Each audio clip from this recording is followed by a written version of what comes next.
ସାଇ ସନ୍ଦେଶରେ ବାବା କହୁଛନ୍ତି, ତୁ ଚିନ୍ତା କର ନାହିଁ। ତୋ ବାବା ତୋ ପାଇଁ ସବୁ ଖୁସି ଆଣିଦେବ। ତୋ ଜୀବନରେ ଯେଉଁ ଖୁସି ତୋ ପାଖରୁ ଚାଲିଯାଇଛି, ସେ ଖୁସି ସବୁ ତୋ ବାବା ତୋ ପାଖକୁ ନେଇ ଆସିବ। ତୁ ପ୍ରେମର ସହ ମୋତେ ପୂଜା କର। ମୋର ସାଇ ସଚରିତ ପାରାୟଣ କର। ଦେଖିବୁ, ତୁ ଯାହା ମାଗିବୁ ସବୁ ମିଳିଯିବ। ତୋର ସବୁ ଇଚ୍ଛା ପୂର୍ଣ୍ଣ ହେଇଯିବ। ତୋ ବାବା ତୋର ସବୁ ଇଚ୍ଛାକୁ ପୂରଣ କରିବ। ପାରାୟଣ ପଢ଼ିଲେ ମନକୁ ଶାନ୍ତି ତୋର ମିଳିବ।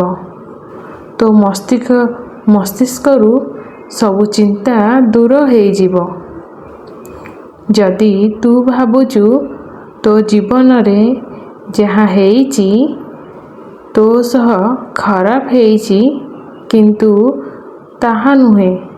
ତୋ ଜୀବନରେ ଆସୁଥିବା ସବୁଠାରୁ ବଡ଼ ବିପଦକୁ ମୁଁ ଅଳ୍ପକେ ଦୂରେଇ ଦେଇଛି। ତୁ ଦେଖ କି ନ ଦେଖ, ସବୁ କଥା ତତେ କହିହେବ ନାହିଁ। ତୁ ଏବେ ବି ମୋ ନଜରରେ ଛୋଟ ଛୁଆ।